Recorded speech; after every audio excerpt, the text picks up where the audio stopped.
When we set boundaries or when we feel like we need to walk away from a challenging situation, the question to ask yourself is it done?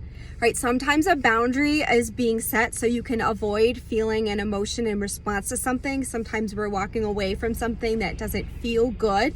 Well, what frequently happens is that it happens again and again and again, as long as there's something about our relationship with it that needs to adjust.